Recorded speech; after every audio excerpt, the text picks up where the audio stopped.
All right, hello, we're back on Just a Book. Today we're looking at another one of my favorite books.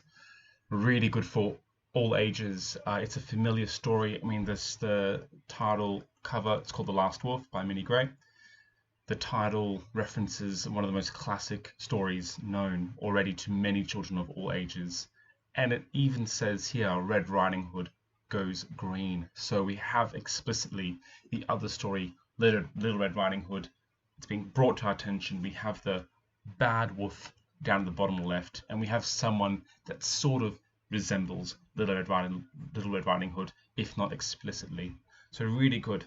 And this twist of goes green is really appropriate for today's age, especially with climate change and what can we do to really help in a practical sense, given our abilities and our current circumstances right now. So it's a beautiful book which touches on themes of going green, but also is a nice book to complement animals in captivity, looking at zoos and should animals be kept in zoos, what are the pros and cons.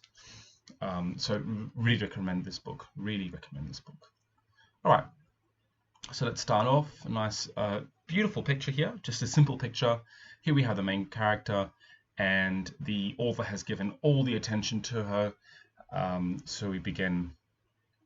One day, Little Red put on her hunting hat and boots, flung her popgun on her back, packed up her lunchbox with some supplies, and said to her mum, "I'm off to catch a wolf." So really nice direct speech there with our colon put over here. Lots of commas in this sentence, lots of things going on. It's a list, but not the list in the traditional way that many younger people would understand in earlier key stages. We have a list that has descriptions. Her hunting boots, flung her popgun on her back, packed up her lunchbox with some supplies, and said to her mum. So you actually got pretty dense clauses there, I'd say. Or pretty dense actions, I should say. That's probably better. Rather than just saying, put on her boots, gun, lunchbox, supplies, and said to her mum. We have nice descriptions in each of those things. It's a really nice thing just to point out to some students at this stage. And then we have this colon going into direct speech, which is something that hasn't probably been taught until 7, 8, 9. So very, very good example. All right. That's all right, thought Red's mum to herself. There hasn't been a wolf round here for at least 100 years. Good luck, Red, she said. Don't be late for tea. So there is a comfortability actually in that her daughter is going out to hunt a wolf. This isn't something surprising that we would probably find in today's age. One link that I would say really suggests why the mum is fine with this is if we look at the top left, we see this picture. I try to get children to look for this specifically. I'd say, why is the mother okay with her daughter hunting? Why is she okay with that? And the little there's a hint in the picture, and the little hint would be at the top left. You see a picture of the mum in her previous life, perhaps, and she won an award, or she's recognized enough at least to take a photo of her with an animal on the back. So there's a generational history which is embedded within this girl. There is a way of seeing it as if her mother, her grandmother, took this role, and that's something that she needs to do. So that's something to point out as well. And I like here as well how the mother, it's a female, it's a woman, and she's displayed as being the one who hunts. It's a really nice little twist on the conventional story type, so it's really good.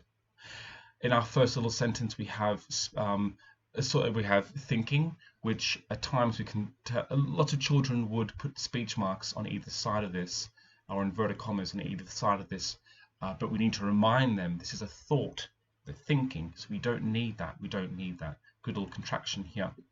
There hasn't been a wolf around here for at least 100 years. So the mum doesn't necessarily want her daughter to go hunting, but not for the reasons that we think, well, we can think that it's bad for the world and killing animals, etc. And that's wrong. It's more for the reason that she's out of danger. So yeah, that's good, go do that. But there hasn't been a wolf here, so that's good, so she's not in danger. So that also sets up an attitude, a characterization for the mother. Good luck, Red, she said, and don't be late for tea. It's a nice little commas. I love commas, I really do. Probably use too many of them. But good luck, comma, Red, comma. Reading the punctuation as they go through. We can see some references to other stories. Perfect porridge oats. The kids will bring up Goldilocks. They finally find the perfect porridge, etc. Goldie, yellow honey. So there we go. You can see there's a link. And I would really encourage links to other texts. That's what brings it to life. That's what makes it more interesting. Then we have our classic picture over here. We have the mother, the daughter, and the mother sort of saying goodbye. You could talk about the expression on the mother's face. She's a bit worried. She's a bit shocked. She's a bit, what's kind of going on here? Daughter seems like she has courage. It's so important to bring out the characterization of these people in our stories, because or the personalities of the characters in the stories, I should say, because that's going to make very good writing. As soon as you give the child, choose the character, choose the personality of your character, that can really inform their writing for the rest of the story that they choose to write. So always trying to bring out, is the character in your story a brave person? How do you know they're brave? And it has a little smirk, a little cheeky smirk on her smile. So talking about character all the time as much as you can. Okay. Red went a-stalking through the forest. She lurked behind a tree and jumped out on her. So really nice little suspense over here with the ellipses on. And then the author has purposely put the answer onto the next page, so your mind is kept interested, and we have a suggestive figure, a silhouette of a wolf or a bunny or something like that. Well, she's searching for a wolf, but we have an animal here. So very nice technique that's used here. She's going blindly into the forest. She's got this courage. She's marching. We have this verb here, lurked. This story is very good for verbs. It's got a lot of verbs, which I think children, should be writing down as you read, using this vocabulary in their story writing. She lurked. Why didn't it say she snuck, or she slowly trotted, but she lurked? Which gives a suggestion that she's in a hunting mode. She's lurking. I ask students, what animals lurk? And they usually say lions, cheetahs, jaguars. I like this little hyphen here. She went a-stalking. Gives a bit of a rhyme. She went a-stalking through the forest. It's a bit of a song there, not a song, but a rhythm, which I really like.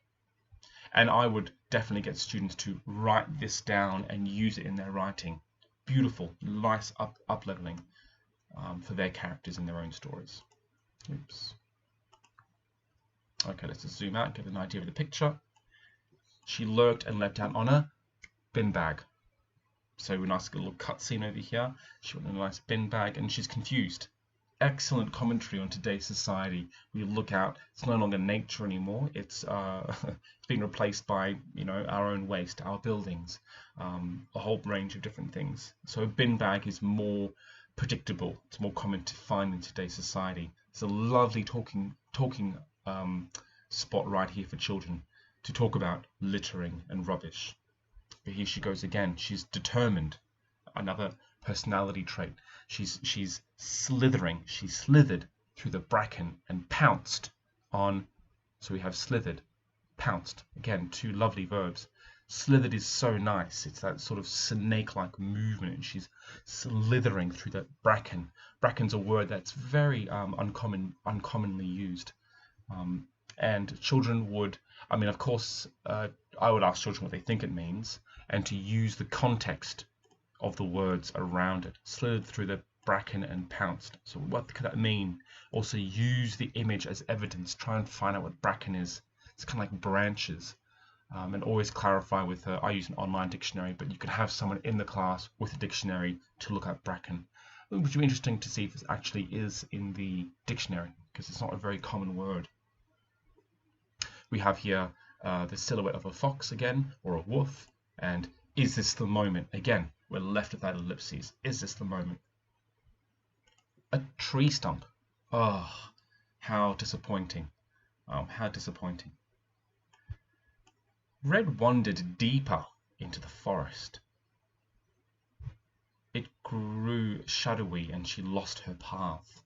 There were wooling noises and grabby twigs. This word here, wooling, I mean, I think it's howling, but I tried to look up this word. Let me just move this camera. I tried to look this word up, and I couldn't actually find the word. I couldn't find the definition, but I can use the words around it to give a more accurate sense of what wooling actually means. So she's wandering deeper into the forest. It grew shadowy and lost her path. Nice. And there were wooling noises and grabby twigs. Lovely. Grabby twigs, you know. Very nice. Personifying the personification. Yeah, the twigs, giving them features of people. So she started to run. She ran and tripped. But what was this? A nice little twist. Very common in Sean Tan's work. We have this, the writing is going down, it's spread across the page. So we have this nice little, a different way of writing. And we can ask the children to use different verbs. She ran and tripped. She started to sprint. She ran and tripped. She bolted and tripped. So yeah. But what was this? So good. Nice little, again, we're following the same technique. There's a point at the end of every page where you're left in suspense, you're left into question. Really good predictions. You know, what do we think is going to happen next? How do you know this is going to happen? What evidence can you find?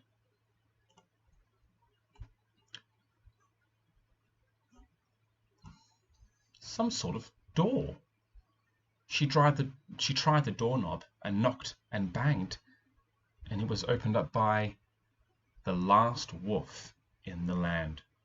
So we've broken a convention here. We have the suspense, but then we answer it in the same page in that vertical fashion, similar to Sean Tan, as I said before. Interesting how the environment changes as well. You know, in the previous picture we have, it's all bracken, it's grabby twigs everywhere. And this is what it can feel like when we're in the moment. When we're overwhelmed, things are much louder. It seems like there's a lot more of things. But when we get a bit of perspective, when we take a break, when we take a breath, we can get an idea of, oh, actually, you know what? It's actually much more simpler than I thought. And this is a nice little teaching point here on children on how to work with their own emotions, as well as how to sort of write this in their own writing. You know, the main character, whoever it is in their story, is running and jumps on rocks and there's holes and has to climb a bridge which is almost about to break. And then when they got perspective, they can see that the rocks were smaller than they thought, that there was no need to rush. So very nice little, a nice little way of going deeper into their writing. So here we have the last wolf. Nice, interesting. I mean, look at the personality of the wolf. Okay, wait a minute. It's got glasses. What's going on here? Why has it got glasses? Why is the eyes pointing down? It looks kind of worried. This is not how I would assume a wolf is. We are taught that these wild animals are crazy and they were going to attack us, especially in Little Red Riding Hood. You know, the wolf is notoriously portrayed as bad. So why is it that in this story we have the wolf as the one who is perceived as, who is taken as something more humble, more shy, more human-like, if you would even do that. So really nice little conversation there you can have with your children. The last wolf was living in a cozy tree cave, along with the last lynx and the last bear. Nice, we've got two new characters. Not only is it the last wolf anymore, it's the last lynx and last bear. What's a lynx? A lot of my students say, and this is a nice little teaching point. You can come and you can show them on Google or something like that, and you can show them what a lynx is, because they probably wouldn't be familiar with that. But these animals look so strange. They're not these animals that we're used to. They're not these wild bear that would scratch you, or a lynx that would jump around and also potentially harm you. This is a wolf that looks like a grandmother. That's the link I would make if I was a child. This looks like the grandmother that Little Riding Hood was meant to see. Maybe this wolf is pretending, just like that bad wolf did in Little Riding Hood. Maybe this bear is pretending.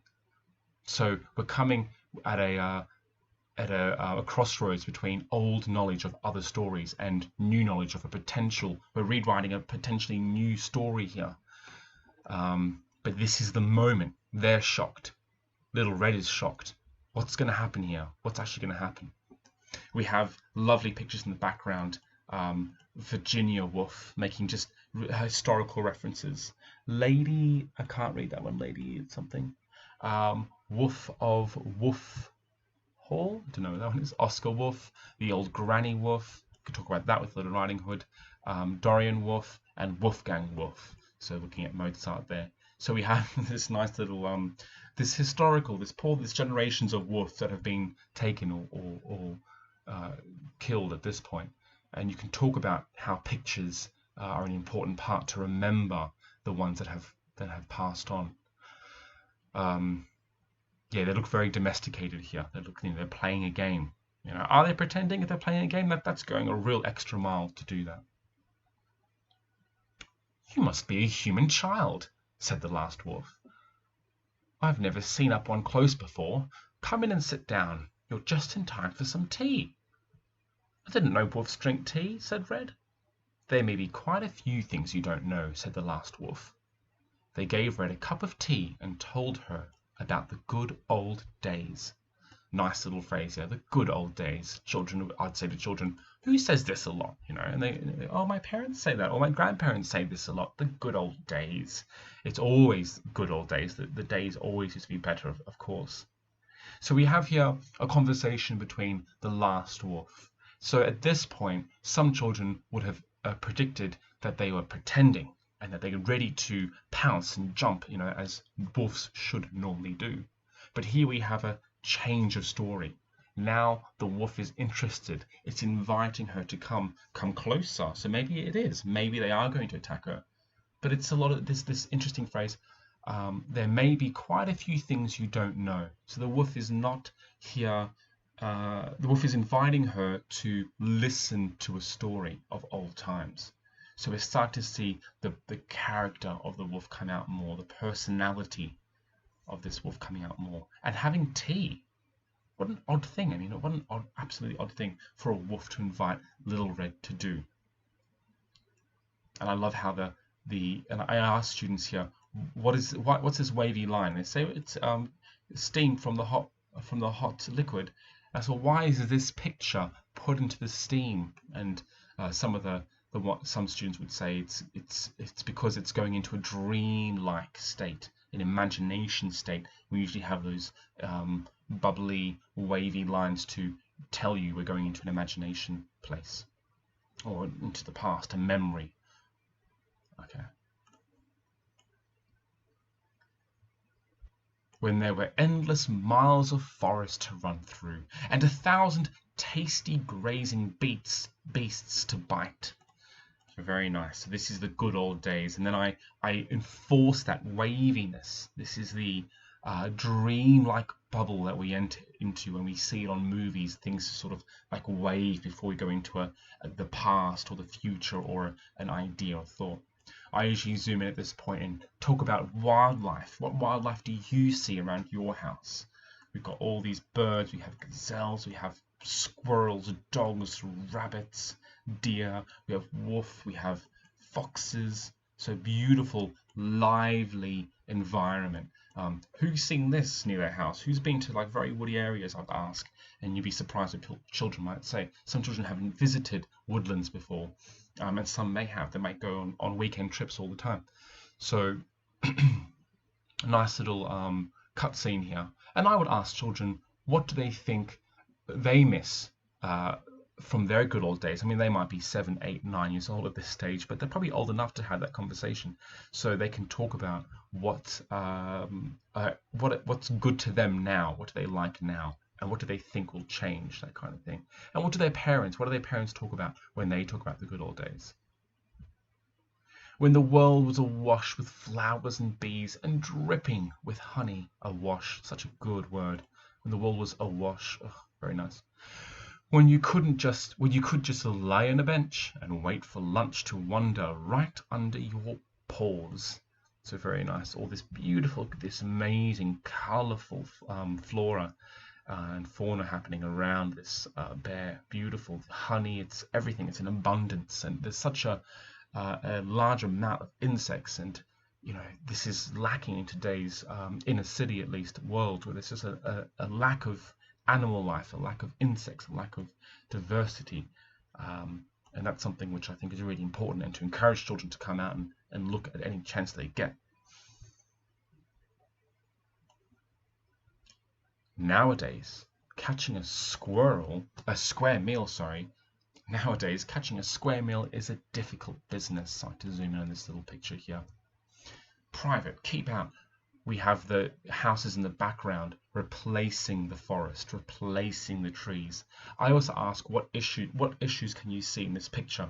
And lots of children can bring out, there's like pollution, littering. They also bring out light pollution, which is very nice. All this light is polluting animals' eyes, which are not used to seeing light at this time of day. The pickings are slim, and the packaging is hard to get into.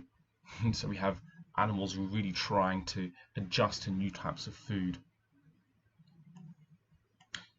They looked longingly at Little Red. "My, what huge hungry eyes you all have," she said. Oops. And we can come to this scene where lots of children will say, "Aha, I knew it. I knew these animals will turn on Little Red, just like in all our other stories." And we have this beautiful, I love this lighting and the shadows. It has that very grimacing feel to it, a dangerous feel. They're all sort of salivating, got the sharp claws out. Very nice. And out of her lunchbox, she took, we have our colon, she took a hard-boiled egg, comma, a sausage roll, a chicken sandwich, and an apple.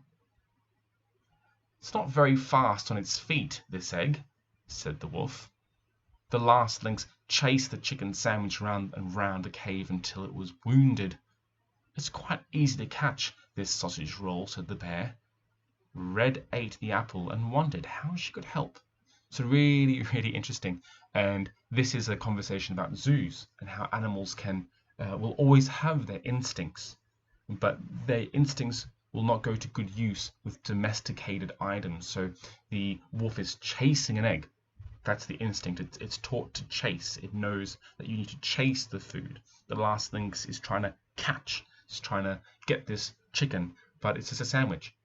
So the animal instincts are always going to be inside animals, and is it therefore fair to keep them in cages in zoos? That kind of thing.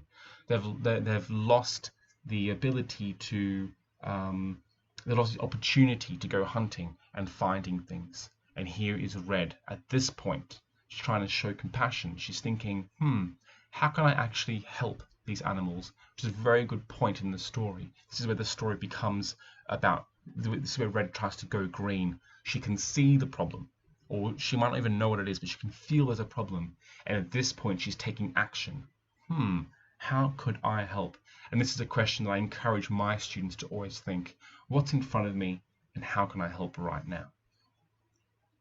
And then I'll ask the students, how would you help? What would you do in this situation?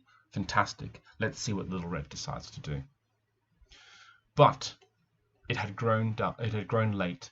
"It's getting dark," said Red, "and I need to go. My mum will be starting to miss me." She thought of the shadowy wild wood that was waiting outside. "I think," said the last wolf, "we'd better walk with you till you find your path." So Little Red, and the last wolf, and the last bear, and the last lynx wound their way back through the last woods that were left. So then they have this beautiful picture. I love this verb, wound. That's such a good verb. Wound their way back. Really nice. Walking in a spiral. They didn't just walk back. They didn't run back. They wound their way. It suggests it's a long path going around in circles. It's a beautiful verb that I even forget to use in my own kind of writing. So it's a very good verb.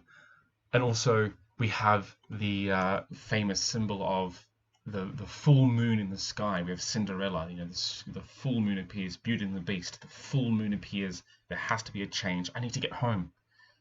Something massive is about to happen, but I need to get home. And that full moon signals a transformation is about to occur. And there's a moment in that transformation where you can either accept it or you can either run from it. And it's in Shrek as well, when I don't know, the female Shrek, Cameron Diaz plays, where she sees the full moon, she's about to transform, but she chooses at first to go inside the tower and have that transformation by herself. We have the point in this story where Little Red is trying to think of something, and then what interrupts her thinking, what interrupts her plan, is this full moon. Oh no, I need to go home. Which is a lovely, nice little metaphor for how we all are inspired to do something usually, but there's something that interrupts us. There's something which brings us back to our habitual state. So this full moon is a lovely symbol of the great transformation, or we turn away from it, we walk away. It's a moment of potential movement, a moment of potential transformation, and it comes up again and again in stories, which is very, very nice. And what a lovely gesture that Wolf's saying, we'll walk you back. This is, I think, at the point a student of mine brought up light pollution. We have this, all these houses surrounding the forest, and they said here light pollution, which is really nice. What issues? I like to say challenges, because then we have a challenge usually requires a solution. So I like to say, what environmental challenges can you say here? We can say urbanization, overpopulation, light pollution, and lots can be brought up here. Until they reached the very last tree and saw the lights of Red's home, and her mum missing her. "Don't forget your lunchbox," said the last bear. Goodbye, you wild things," said Red. "I think I know what you need." But they had already gone. So we reach the last tree, which is the last tree in the forest. They've exited the forest, they come to the last tree, which of course is cut. We can see that distinction here. Sorry, I'm playing with my camera quite a lot. We can see the distinction of the forest in the background. There's no litter, and then we have all this litter, and we have a cut down trees. It's a very nice little talking point there of forest and modern and farmed land, or man-used land. These very caring animals are still supporting Little Red, which is very nice. And we have the worrying mother. And then we have this sort of suspense moment. Red thinks, "Oh, I know what you need," but they had gone. So the author returns to their that suspenseful moment and makes us have to turn the page to find out. And I wonder what it is they need. Again, ask the children. After dinner, Red's mum found a sign on the Red's bedroom door. "Wanted. More trees, please. If you see some, tell Red." "Well, we better make some," said Red's mum. "All you need is a seed, some earth, sun, air, water, and, for a really wonderful tree, about 100 years. So very nice. We have a shift in the story. Let me just finish. One day, these trees will be amazing. So if we shift in the story, we have a little girl, which is something that all the students can relate to, who's trying to make a difference. And what can she do? Realistically, what can she do? And she decides that she can plant trees, which is something which all students can do. And she makes a wanted poster. Usually it's wanted. Have you seen this criminal? Have you seen the problem? She's trying to say, have you seen the solution? Or I have this solution. Can you please help me make this solution come to life? So she's being proactive. She's being positive. And she's getting, shock and behold, the older generations who should, quote, know better, the older generations to help her. So she actually has an incredible amount of power. And she's not letting this 100-year thing scare her off. She's saying it's going to take a long time, but I'm going to still choose to do my part. I'm going to still choose to be positive and make the difference I see. And she plants 3 trees, which the animals look on in hope, and they can see potential or something, or what's going through their minds. I could also ask students to do some thought bubbles and have them guess or think what they could be thinking. Again, you have the full moon in the background. This is that transformation has taken place. There's been a switch in the story. It's that final moment where a great thing happens and it bursts through. Yeah, so it's very, very lovely. And then we have the last picture, all wild things welcome. So we're welcoming all of this growth and nature to come to life. And it's a sort of a glimpse into the future. We have the three trees here growing, and then probably in her dream, she sees these 3 trees in their full blossom. Maybe that's her great granddaughter, we don't know. But we have a potential of the future. We have that dream-like state again, the dream-like bubble that surrounds the picture, which suggests that this is a wish, a hope, a memory coming into life. So yeah, very powerful book, very positive, very practical, very accessible, lovely links to other stories. You can get through dozens of ideas through the story. It's really, really good. It comes to life. I recommend it. The Last Wolf, Minnie Gray, absolute legend. And yeah, I just hope more books like this come out, because it's really, really important that children see this and understand it. All right. Thank you. Have a good one.